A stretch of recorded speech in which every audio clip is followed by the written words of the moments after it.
नमस्कार. मी भाऊ तोरसेकर. तुम्ही बघत आहात प्रतिपक्ष. मित्रांनो, आता सध्या जी युद्धजन्य परिस्थिती आहे आणि बाकीचं राजकारण चालू आहे, अशा कालखंडामध्ये एक अमेरिकेतली महिला आहे, तिचं नाव विसरलो मी आता. म्हणजे ती जागतिक राजकारण, देशांमधले परस्पर संबंध, परराष्ट्र नीती, युद्ध, युद्धाचे परिणाम, जगाचा इतिहास यातली अभ्यासक मानली जाते. अगदी चाणक्य नीती किंवा कूटनीती याविषयी तिचा अभ्यास दांडगा आहे. आणि तिचा जो व्हिडिओ मी बघितला, मला व्हिडिओ म्हणजे मुलाखत आहे, त्यामध्ये तिने जी एक गंमत सांगितली, ती मला माहिती आहे पण मला ते अधिक तपशिलात ऐकायचं होतं. तिने सांगितलं पाकिस्तान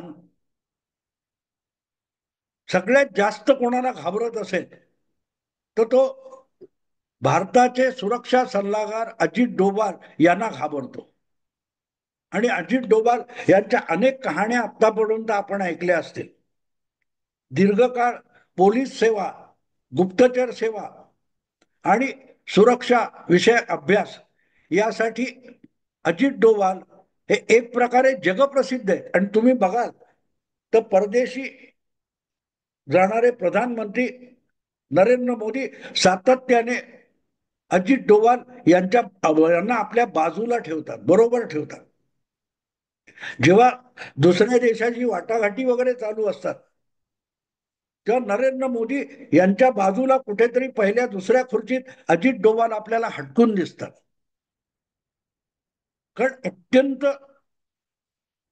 कुटील स्वरूपाचे आणि पाताळयंत्री डावपेच ओळखण्याची क्षमता जितकी डोभाल यांच्यामध्ये आहे, तितकीच कुटील आणि पाताळयंत्री डावपेच आपण आखण्याची क्षमता सुद्धा डोभाल यांच्यामध्ये आहे. आणि म्हणूनच परराष्ट्र संबंध बनवताना नरेंद्र मोदी यांनी मोठ्या चतुराईने डोभाल यांचा वापर करून घेतलेला आहे. ह्यातलं एक उदाहरण मला आठवतं. येमेनमध्ये सौदी विरुद्ध येमेन असा संघर्ष चालू होता. आणि तो प्रत्यक्षात येमेन विरुद्ध संघर्ष नव्हता. येमेन हा जो सौदी अरेबियाच्या खालच्या बाजूला असलेला समुद्रालगतचा देश आहे, तिथे हौथी म्हणून शियापंथीय अतिरेकी आहेत. आणि ते इराणच्या इशाऱ्यावर घातपाती कारवाया करत असतात. सौदी सौदी हा सुन्नी मुस्लिमांचा देश आहे आणि इराण हा शिया बहुल देश आहे. आणि तो जो शिया सुन्नी संघर्ष आहे, तो सौदी आणि इराण यांच्यातला फ्लॅश पॉइंट आहे. अशा वेळेला जेव्हा येमेनमध्ये युद्ध चालू होतं, सौदी विरुद्ध हौती, त्यामध्ये गल्फ फ्रंट अशी तयार झाली होती. म्हणजे हे काय काय बारीक सारीक देश आहेत ना, कतार असेल किंवा काय, युएई, अबुधाबी, ओमान आणि सौदी, हे सौदीच्या नेतृत्वाखाली एक गल्फ फ्रंट नावाची एक आघाडी तयार झाली होती. आणि ते संयुक्तपणे हौथी विरुद्ध लढाई चालू होती. आणि त्यामध्ये आपल्याकडे सैन्यबळ कमी आहे, म्हणजे मनुष्यबळ कमी आहे, तर पाकिस्तानने त्यांच्या सेनेतले काही तुकड्या या सौदीच्या मदतीला पाठवाव्यात अशी विनंती ह्या गल्फ फ्रंटने त्यांना केलेली होती. आणि मला वाटते कयानी नावाचे पाकिस्तानचे जनरल होते.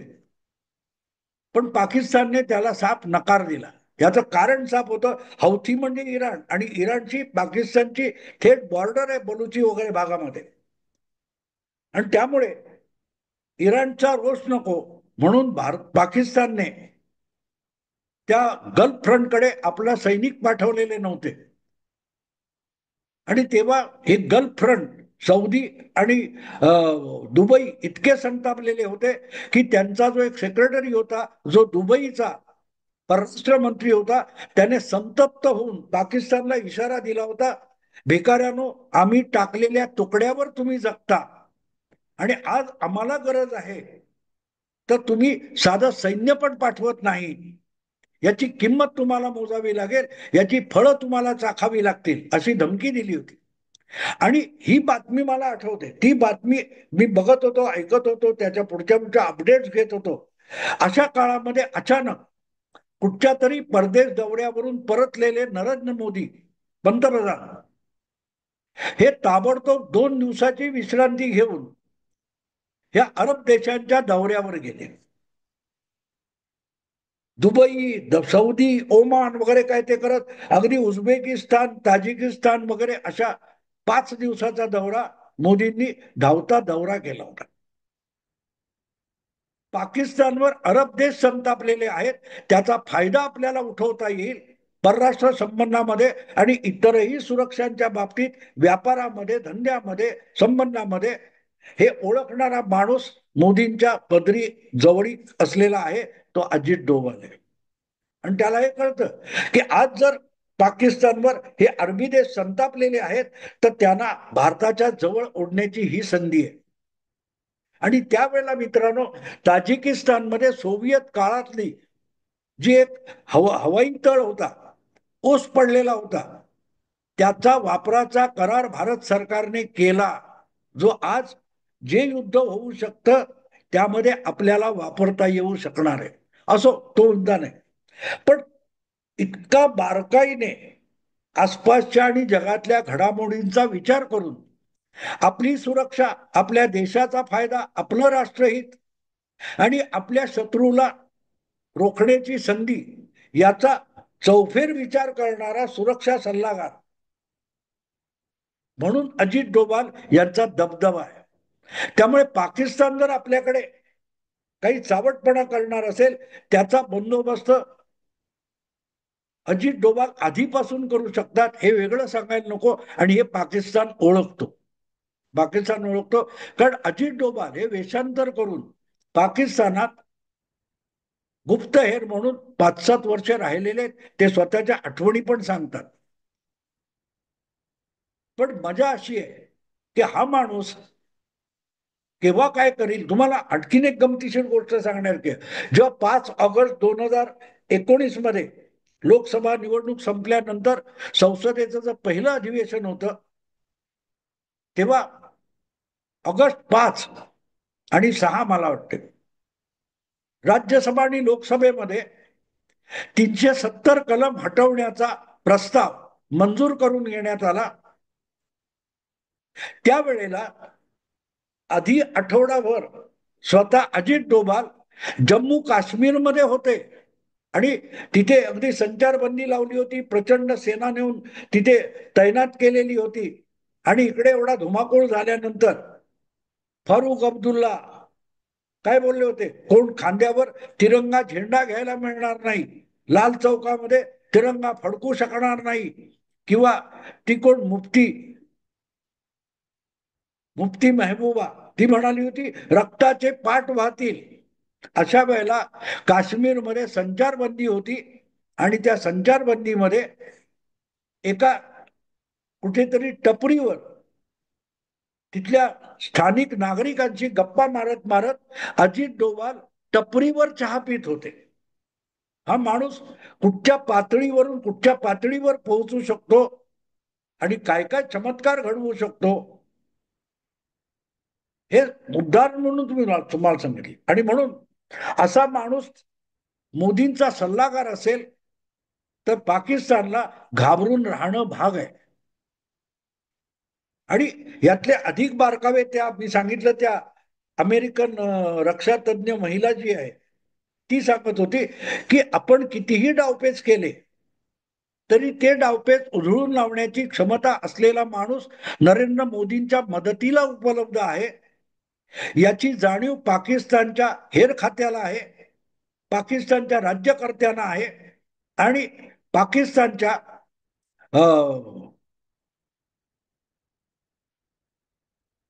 लष्कराला आहे.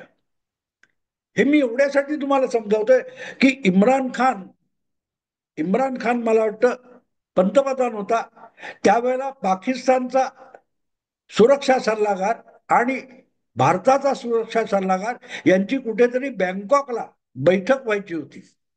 आणि त्याविषयी जी पाकिस्तानी मीडियामध्ये चर्चा होती, तिथे तिथले सगळेच्या सगळे पत्रकार, सुरक्षा वगैरे बोलणारे हे इतके नाराज होते की तुम्ही अजित डोवालकडे कोणाला पाठवताय. कोणतरी त्यांचा एक असाच काय म्हणतात त्याला, सनदी अधिकारी होता परराष्ट्र खात्याचा, निवृत्त झालेला, आणि तो पाकिस्तानच्या पंतप्रधानाचा सल्लागार म्हणून काम करत होता.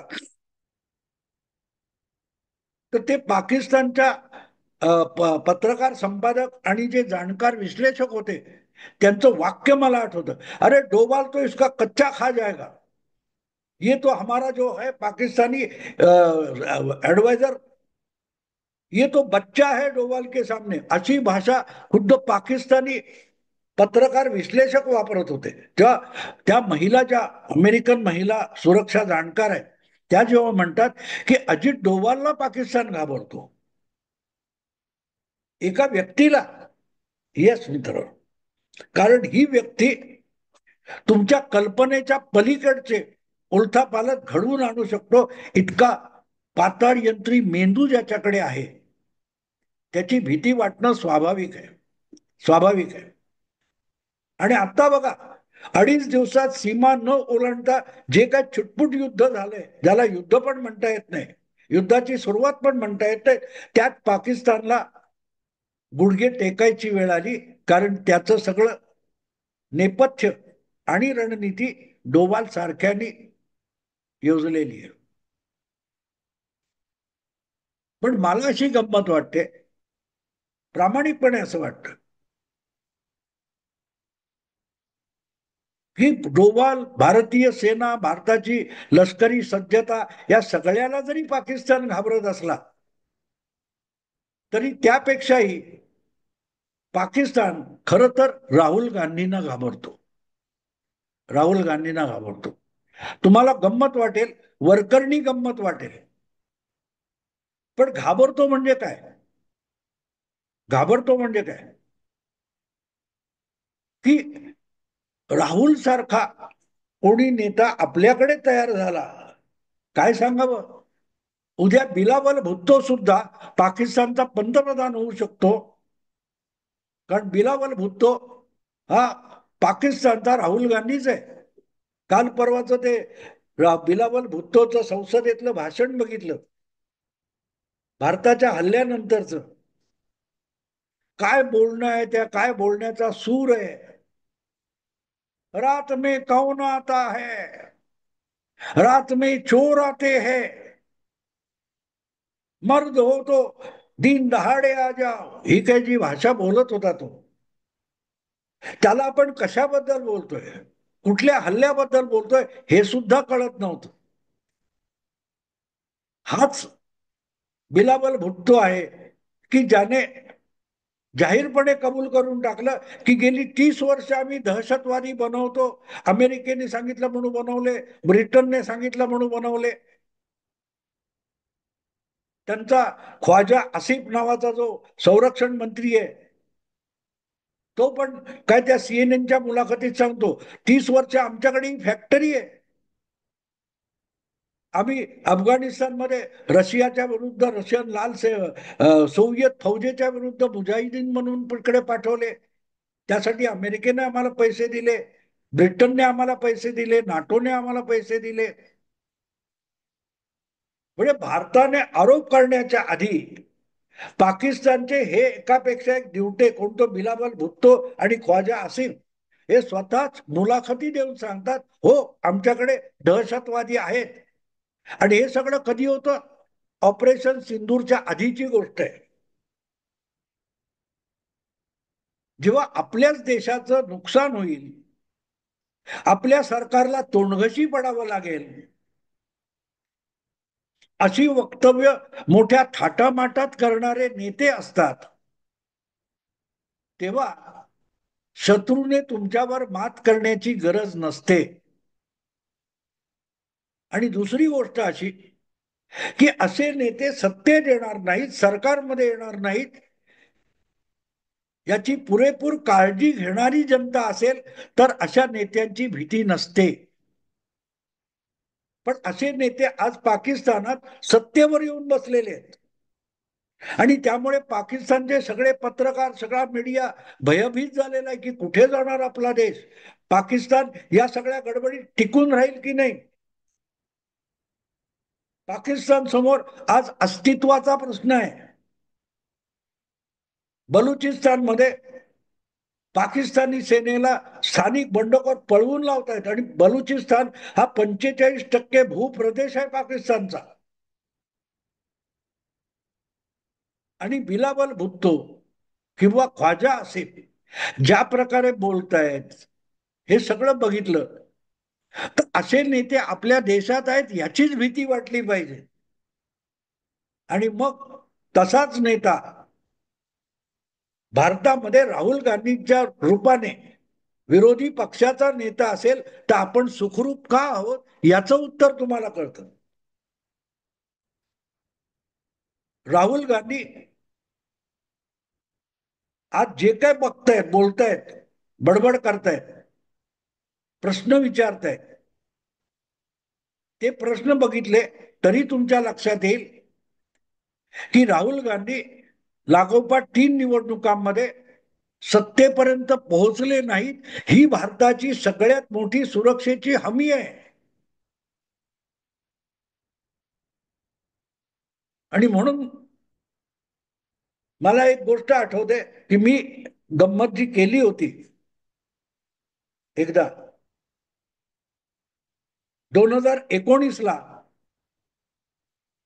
जेव्हा अभिनंदन वर्धमानला सुखरूप परत पाठवलं, ते का पाठवलं याची चर्चा होती, तेव्हा मी गमतीने ह्या अशा व्हिडिओमध्ये म्हणालो होतो की मोदींनी पाकिस्तानला धमकी दिली की अभिनंदन वर्धमान जो आपला कोसळलेल्या विमानातला वैमानिक होता, पाकिस्तानच्या हाती लागला होता, त्याला सुखरूप 24 तासात भारतात पाठवा, नाहीतर परिणामांना तयार राहा, अशी धमकी, इशारा भारत सरकारने दिला होता.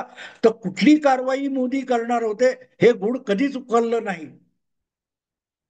अर्थात नंतर पाकिस्तानच्या संसदेत सांगितलं गेलं की नाहीतर पाकिस्तान भारताने लाहोरवर हल्ला चढवला असता, ही भीती होती म्हणून त्याला पाठवला. पण मी तेव्हा गमतीने, हा सगळा खुलासा झालेला नव्हता तेव्हा मी गमतीने म्हटलं होतं की मोदींनी पाकिस्तानच्या पंतप्रधान इम्रान खानला आणि सेनापती जनरल कमर बाजवाला धमकी दिली की 24 तासात आमच्या अभिनंदन वर्धमानला जर भारतात पाठवला नाही तर मग आम्ही राहुल गांधी नावाचं मिसाईल तुमच्यावर सोडू, तुमच्यावर सोडू.